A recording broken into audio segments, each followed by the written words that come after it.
Okay, we want to apologize. We had a technical difficulty, and so that's technology. But what we want to do is to get started. And so today, this is the last class of a 6-week program, and so it was a free program to the public. We are not going to stop, providing classes because we think that this is a much needed program.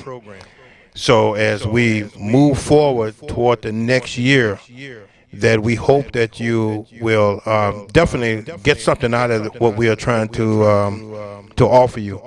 My name is Albert Burks. I am the CEO of Executive Business Alliance Chicago here in Illinois. But this is a nationwide business.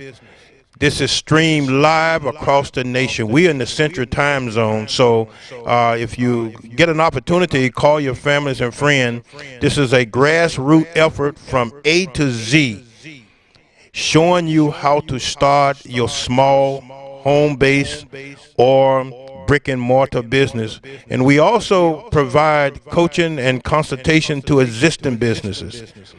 So today we're going to do a review. We're going to have some fun today, guys. I'm just telling you, I am so excited. Every time I actually provide one of these classes to the general public, I know for a fact some people's lives are being changed.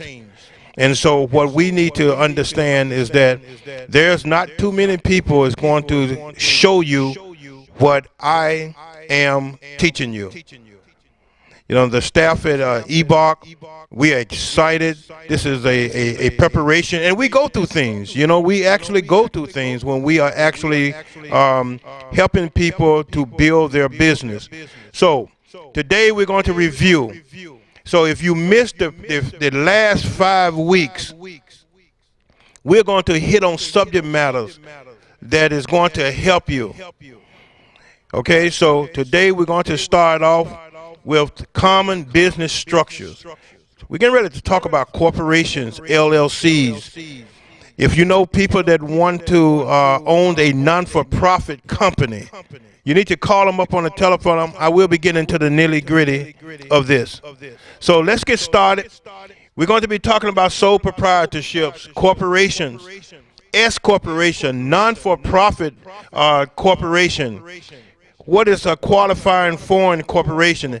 Limited liability company. This is a new phenomenon that has been hidden all across the country.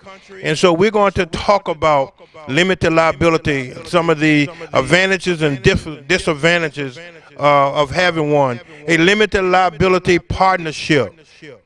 So we're going to get into the nitty-gritty of those. Now, the most simple way to be in business is through a sole proprietorship. Normally you call it an assumed business. This is a one-person business opportunity. One person owns the business. The only cost of forming filing for a license, a permit, or other regulatory requirement is when you actually go to your city or your county and you register with the city and the county. Okay, and many times when you register, they would have you to do what? To put a publication, okay, in a document, a newspaper, or sometimes you can go to the law bulletin, but they want you to publicize that at least 3 weeks. Check with your state, your municipalities, and find out what is the requirement. You enjoyed a pass-through taxation of your income. A pass-through. What that means, because you're going to hear this word even when we talk about the limited liability company. Pass-through means that the company do not pay the taxes. It is passed through to you, and you file your taxes on your 1040, federal taxes and state taxes and so on. As a sole proprietor, there are no employees to chip in part of your Social Security and Medicare taxes. I want to talk about that for a second, because many times, as you get older and you are eligible for Medicare, and you wonder why you're not eligible for Part A of Medicare. Medicare says that you work on a job for 10 years and you acquire 40 credit hours, right? As a business owner, you can still pay your FICA towards your Medicare. So when you have a business, don't just take the money and go out and buy a new car. Take some of the money and pay taxes towards your retirement, because I guarantee that you will need it. You know, I am an insurance advisor, certified insurance advisor, and I specialize in the Medicare, and many times people come to me and they say they work for maybe a government agency, but they have no Part A, and the federal government will make you pay $500 a month towards your Medicare Part A. As a sole proprietor, you can have that money taken out of your profit, and you will be still providing money for your retirement so you can get those credits. So think about that, okay? Don't just go out and spend the money. Put some money away, because as you get older, then you're going to need some hospitalization, because hospitalization is high, but that Medicare will work for you. So pay toward that. How does this structure affect your spouse? If one spouse, now listen at this, if one spouse managed a business and the other help out as an employee or volunteer worker, not contribute to running the business, the managing spouse can claim ownership and treat the business as a sole proprietor. So if the husband or wife is not acting as a business owner, but they volunteer their time, they're working for you, okay, you still can treat your business, your sole proprietorship, as a single sole proprietorship. Liabilities. This is very, very important. This could be a risky structure because 100% of the company liability falls on you. All the debts, the legal claim, become the responsibilities of the owner. And especially if you own a home, you're jeopardizing that home or your own personal property, land, and so on. As a sole proprietor, it is a risky situation. If the business failed to pay suppliers, banks, a bill from other businesses, the owner is personally liable for the unpaid debts.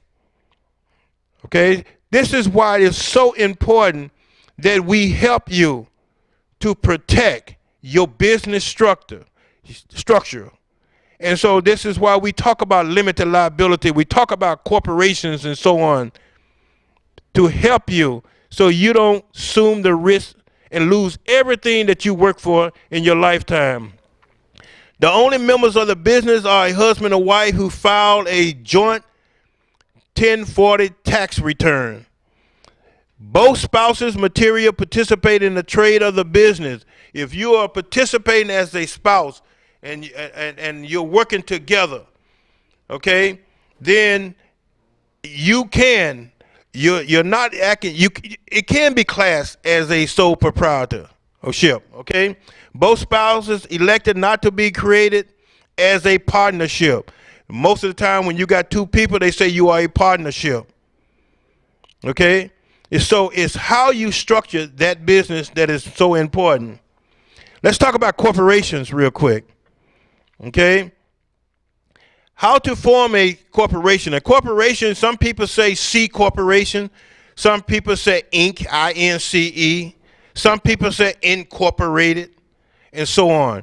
Makes no difference. It's ABC Incorporated, ABC Inc., ABC Corporation. No matter how you use the term corporation, it is a person.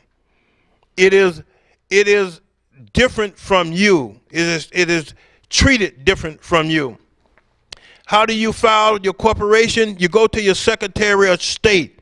So if you're across the country, no matter what state that you live in, you must file for your corporation status with the Secretary of State of that state that you are in. Now, we talk about sole proprietor. Remember we said go to the city or municipality. But when you're dealing with corporations, you will be going to your Secretary of State. A corporation is just another name for a regular for-profit corporation taxed under normal corporate income tax rules. There are different rules and regulation. In Illinois, the 1986 Incorporation of the Corporation Act, okay, governs corporations. A S corporation, you must first file with the Secretary of State as a corporation, and you petition the Internal Revenue Service of the state that you live in for what is called a subchapter S or S status. What that means is this: you are a corporation, but you are telling your vendors and so on, and you're telling the Internal Revenue Service, listen, I want to have the protection of a corporation separate from my personal assets, but I want the money to pass through. What we talk about pass through to me, so I can pay it on my 1040. That's the reason that people file for an S corporation, so they can have the protection like a corporation, but they want to control the money. And they are saying to the Internal Revenue Service, let me pay the taxes instead of the corporation paying the taxes. Okay? You can call in if you want to and type in. We do have somebody at Monington. So if there is a question out there, I want to make sure that you get the answer. Okay? The corporation is the most common, the C corporation. They are created and regulated by state law called privileges, and falls up under the Corporation Act of 1986 in Illinois. You can do your research and find out the history of the Corporation Act in your state. You can do that on your own. Major factors regarding corporation is how federal and state laws view it. It is a legal person. A corporation is a legal person. Just because you are the person to incorporate, you're the person that took your own personal money. You went to the Secretary of State. You filed all the paper. Guess what? It's separate from you. The only thing that you can do is become an officer. And when you become an officer, the corporation pays you a salary. Okay? The misconception, I'm going to file for me a corporation. I'm going to make all of this money. And guess what? I'll give you an example. And I talk about this all the time.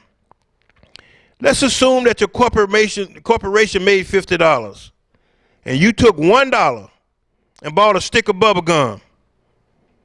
You know, you embezzled that corporation, you can go to jail, and you filed the corporation?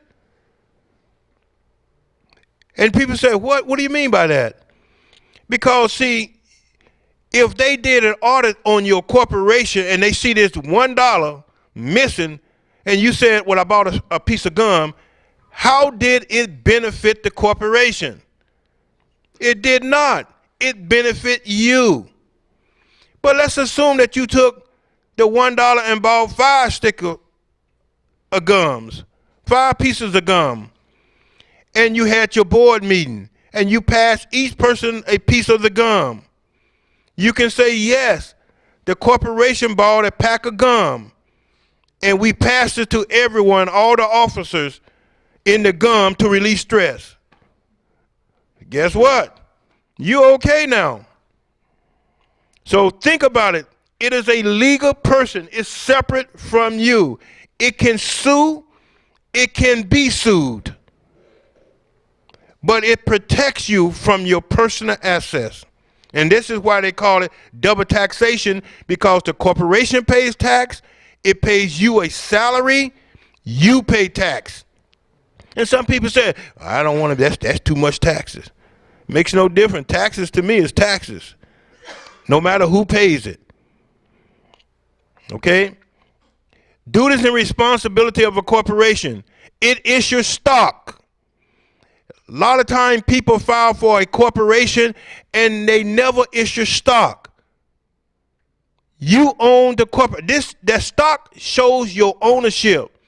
Just because you file with the Secretary of State does not mean you own the corporation. And especially if you're going to be talking about minority certification, you have to issue stock to yourself. You are a one-person corporation. You must issue yourself stocks. And here in Illinois, I contacted them and I asked them, I said, how many shares can a person issue? They said, we don't care. So normal, when I'm filing papers for a client, I put down 100,000 shares. And then guess what? It will ask you how many shares will be issued. That person that incorporated, I put down 51,000 shares. Why? It just gave you 51% ownership. So now you have met the federal government set aside as a owner of a small business. And especially if you're looking for minority for certification, it says 51% must be owned by who? A minority. I don't care if you did 500 shares. You issued 251 shares to yourself. You got 51% ownership. And then when you do your bylaws will specify when you are voting on corporate business, each person get one vote according to what? The number of shares. That means that no one can outvote you if you got 51%. You got the final say in your business. Remember, that is so important. Remember that. Now, issuing of shares, the types of shares. Most state would ask you, list the class and the type of shares. So we list them down as common, COMMON, class A. You can say class B, but I normally put common, class A, none, N-O-N, par, P-A-R, non-par value. That means those shares has no value because when you put dollar amount on your shares, you got to register with the security exchange. Okay? And you don't have $250 million laying around, right? So you issue common, class A, non-par value, and you put this behind it, voting. These are the shares that can vote for corporations' activities. You can also put common class B. Give those to your children. And down at the bottom of the registration paper, it's going to say list restrictions. If you issue shares, this is going to be so important to everyone. If you issue yourself shares for your corporation, under restriction, please put this: the first rights of refusal. Why did you put the first rights of refusal?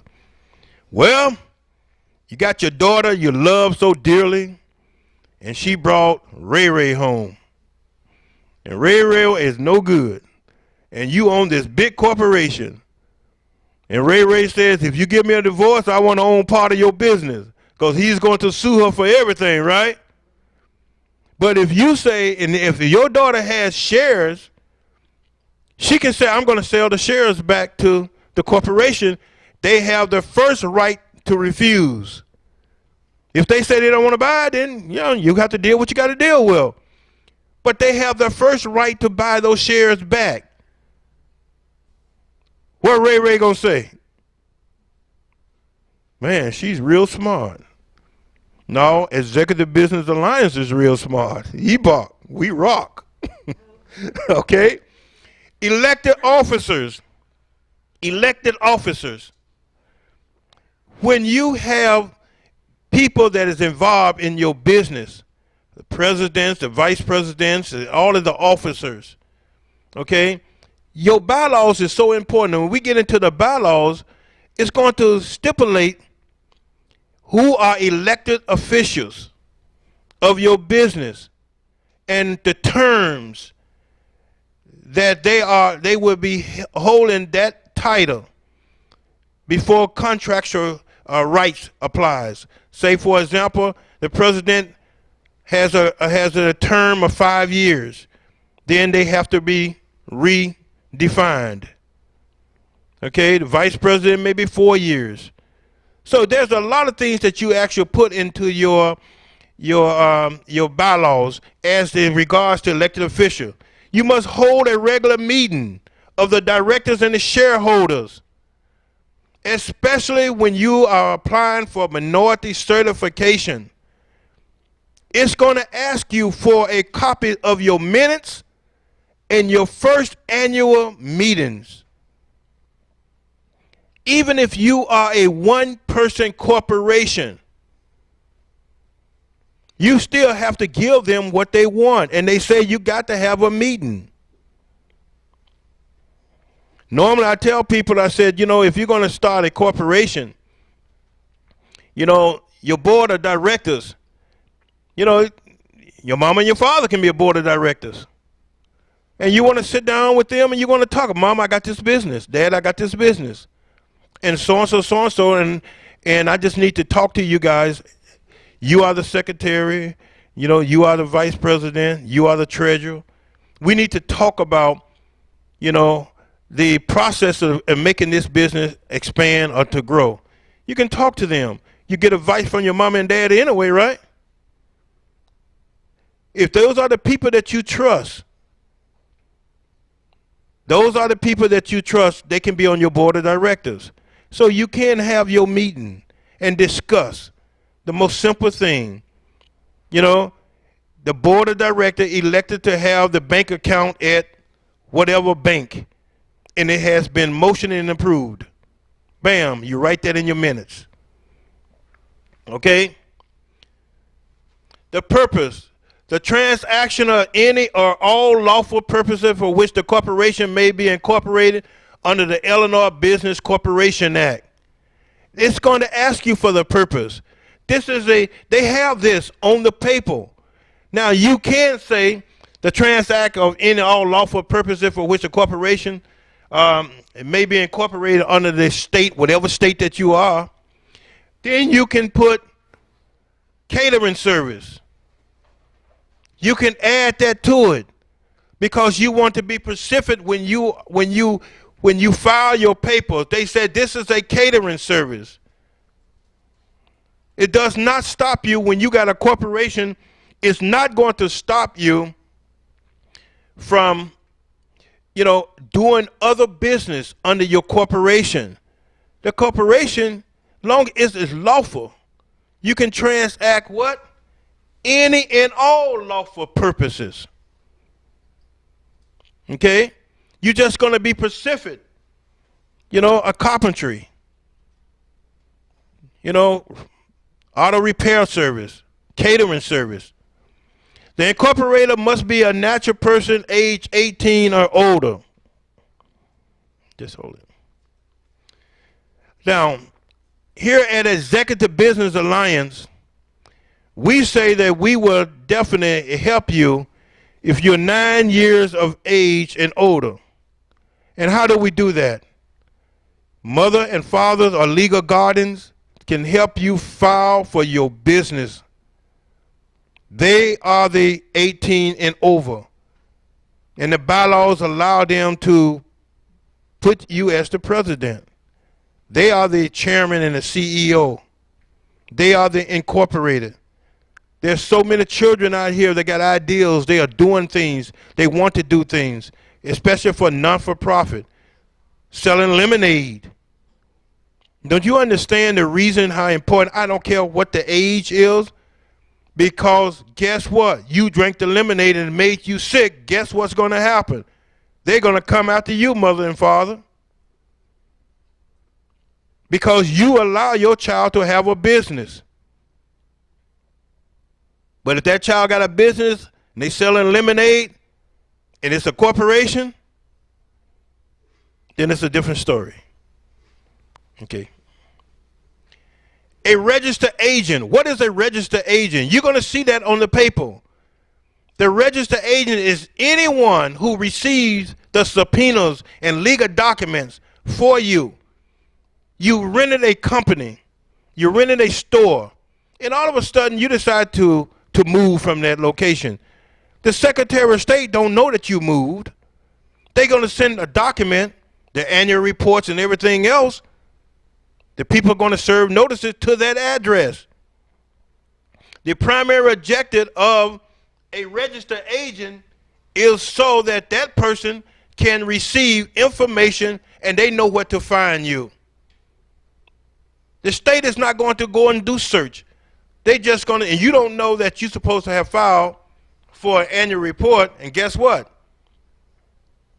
If you don't pay, and you don't file, your corporation is going to be what? Dissolved. So, the registered agent address may also be where the state will send the paperwork for yearly renewals. It can be an individual or it can be a company. I want to say this. A lot of people go different states. Like, for example, they say, well, it's cheaper in Delaware. So they get a company in Delaware, and they act as the registered agent. So they're sending that information to Delaware, and that person has to call like a third party to you to say to you, you got some papers. You could be your own registered agent, and people are paying money for those companies to do that. So you can place yourself as the registered agent. I always do. Because I want this information to me firsthand. Okay? The fees, they varies in the state in which you live. Okay? In Illinois, excuse me, to file a corporation, article of incorporation, it's a $150 filing fee and a $25 franchise fee. And if you want to expedite that and get it back as quick as possible, it's an additional $100. And you will pay for using your credit card. That's $6.25 processing fee.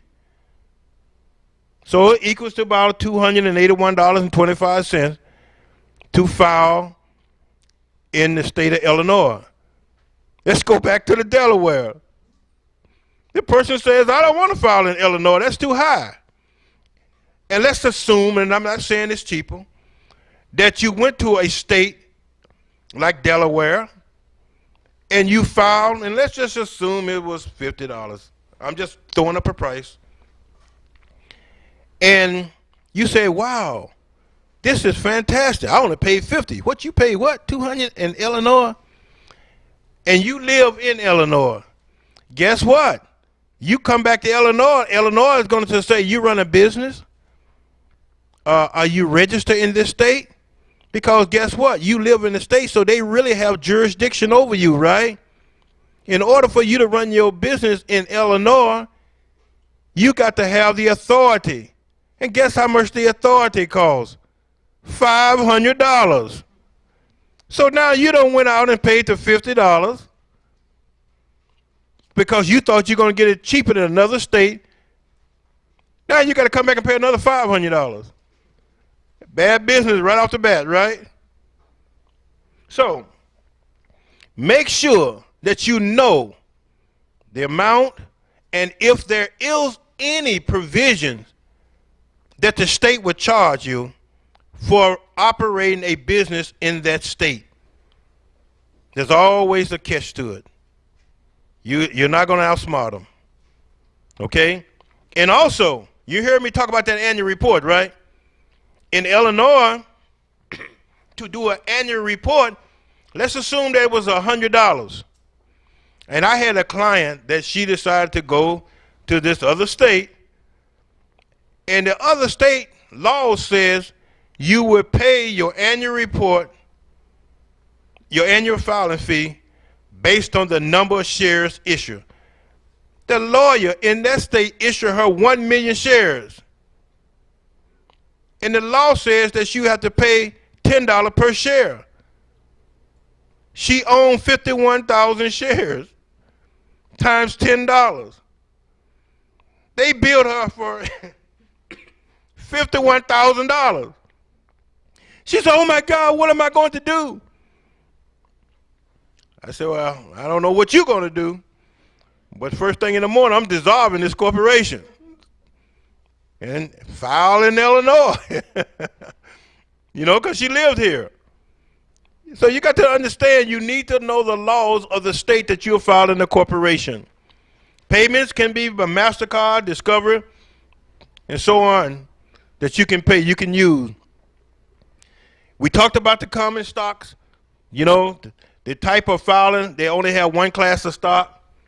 The number of shares of common stock to be authorized must be set forth along with the number of shares common stock proposed to be issued. We talk about that. They're going to ask you, how many shares do you want to issue? That you have and you want to issue. And you have to put that down. How many shares are you going to issue? Now, when you do minority certification, and let's assume that you issue 51,000 shares, guess what? They're going to turn around and say, okay, what about them other 49,000 shares? You have to put an affidavit in to say the company still own those shares. They are not issued, none issued. That's all they want to know, what happened to the 49,000 shares. There was none issued and it's still owned by the corporation. The monetary consideration, you're going to see that on the form. Monetary consideration, the consideration that you paid to own this corporation. Take in the fact that anytime you start up a company, keep all your receipt. They adds up. You paid the $281, that's $281, right? You bought some ink pens, some papers, a desk, chair. That's your consideration. Well, I started this business with $1,000, and you're right at $1,000. I had a trucking company, and the consideration to start that business was like $10,000, so they wrote $10,000. And guess what? Guess how much the annual report was? It was only $100 when they had to file. And they owned $200-some thousand trucks. But he started off with what? $7,000. Because they got factors. They got factors that you figured out and they do the multiplication and boom, boom, boom, boom, 25 cents. The minimum can be $100 or $10 or whatever the case. So don't let that get you afraid. Stock certificates. When you start a corporation, you issue yourself certificates. They are beautiful. And here they are specified. The number of shares that you own. Stock number 1. The number of shares issued to you in your name for the consideration of $1,000. You put those stock certificates, that's good. You put those stock certificates in your, and you file them away. That's a beautiful thing right there. These are legal documents. The corporation issue you stock. And they'll say common class A, non-par value voting shares.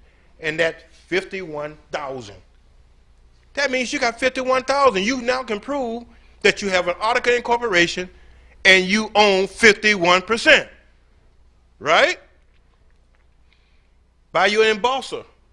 Man, right there you get that certificate, do that print, it look good. It's a good looking document. Okay. It doesn't cost that much. Take this number down, 866-754-4460. That's 866-754-4460.